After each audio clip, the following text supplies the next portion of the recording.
Welcome to Debutante Renegade. On today's show, I'm going to be talking about Anna Delvey.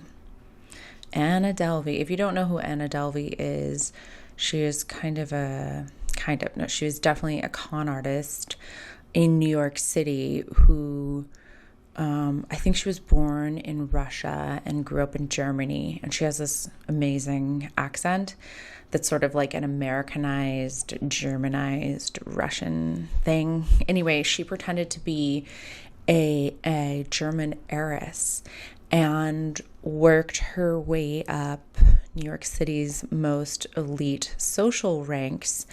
And she got people to invest in this project that she was doing. I think that it does really seem like she had every intention of making this project and making it a success and making herself and her investors a lot of money. But the way that she went about getting her investment was super shady. She just kept promising people that her father would wire money. And she did take advantage of many, many people and friends too. She would, stay at hotels and put everything on the room, but then not pay the hotel bill at these, 4-star, 5-star hotels and resorts and things. So she just was a really high-end con artist. Now, the thing that I think is really interesting about her, because I watched the show on Netflix, Inventing Anna, but I also watched several interviews with her because I found her to be such a curious character. And the show, I think, paints her in a sympathetic light. Like, after watching the show, I felt for her. I was like, oh, she's not so bad. Like, she cares. Like, she's not that bad. But I've watched interviews with her and I'm like, no, I think the show is a little generous with her, and probably that was the only way that they could get her story, life rights, whatever. And I think they paid her quite handsomely to make that show. She, that was a real win for her. In the interviews I've seen from her, when they press her about these things that she did and the people she took advantage of and, the lives that she ruined, she has no remorse, none whatsoever, nor does she have culpability. And we've talked about on the show the importance of culpability. The woman doesn't take responsibility. She doesn't own that she lied and that she screwed people over. She will not own that. She will not own her dishonesty, which is very obvious and apparent, and she went to prison because of it, but she won't own it.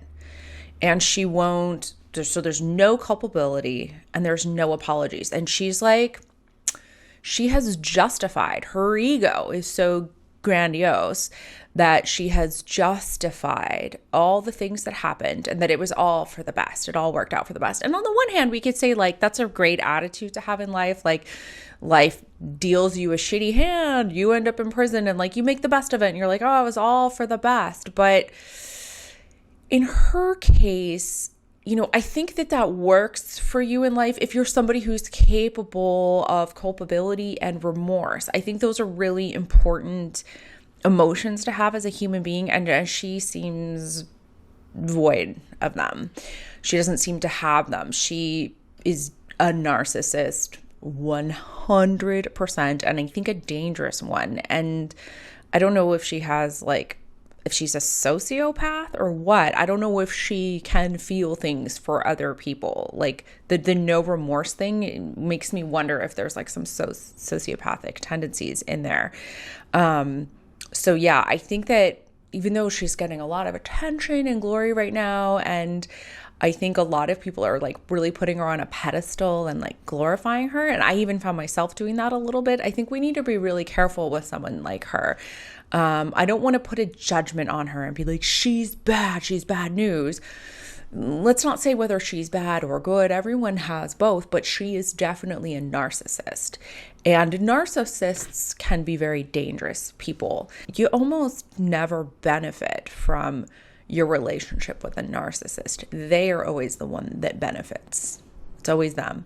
And I think that you can say that that's true when it comes to Anna Delvey. If you look at everything that happened, she was always the one that was benefiting off of any transaction. And all relationships are transactional to a narcissist.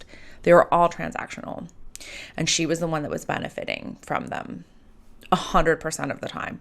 There was never selfless things. Even if she was treating people to dinners and this and that, it was to make herself look a certain way.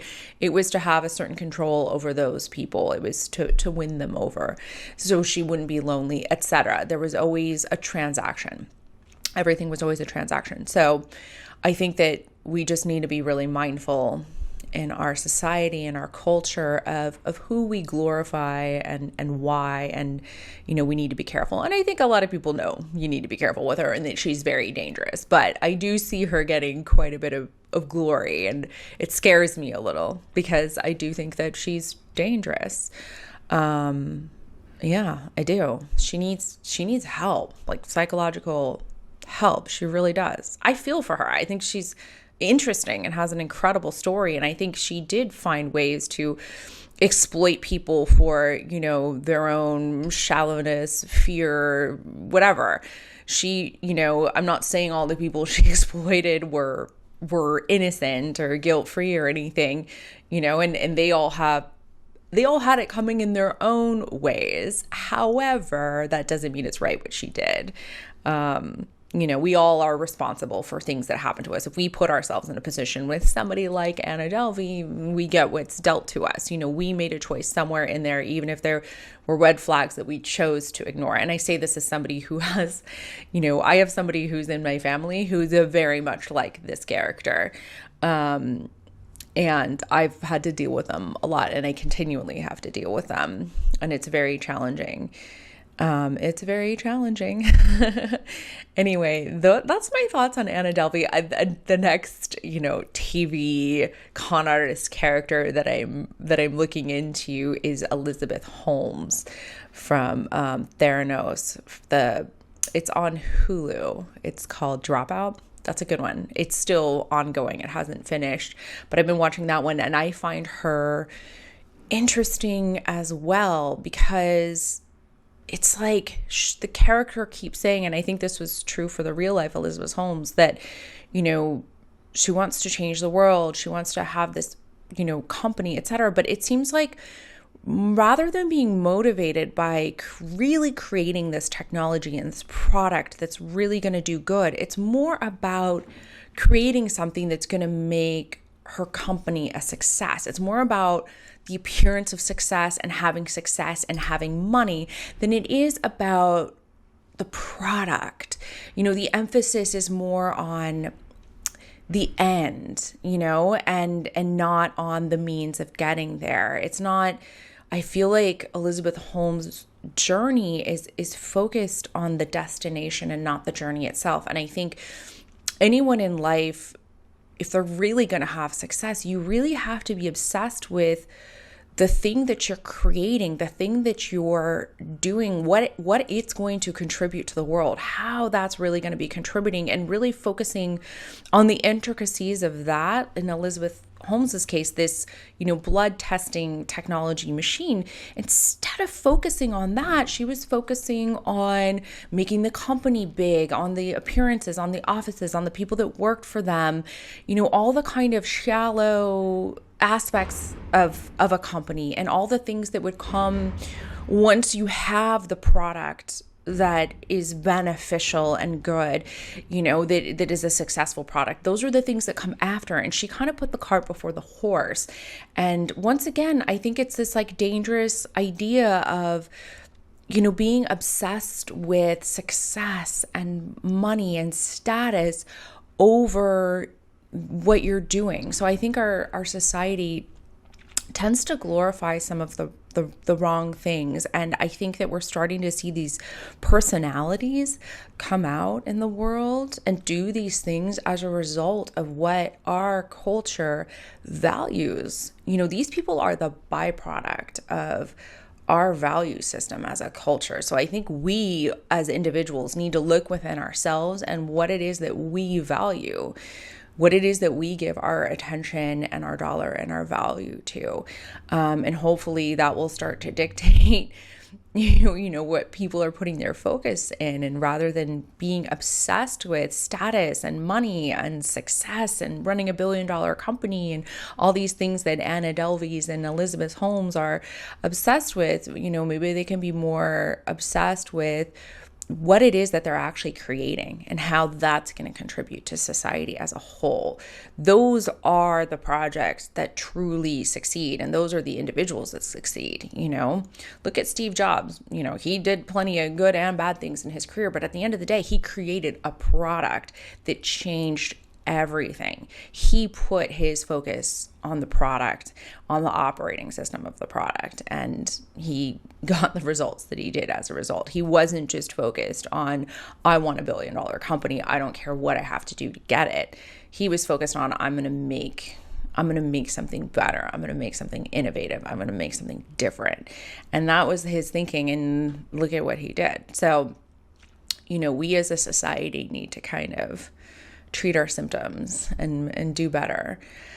And hopefully we can have a new generation of people that are more like Steve Jobs and less like Anna Delvey and Elizabeth Holmes.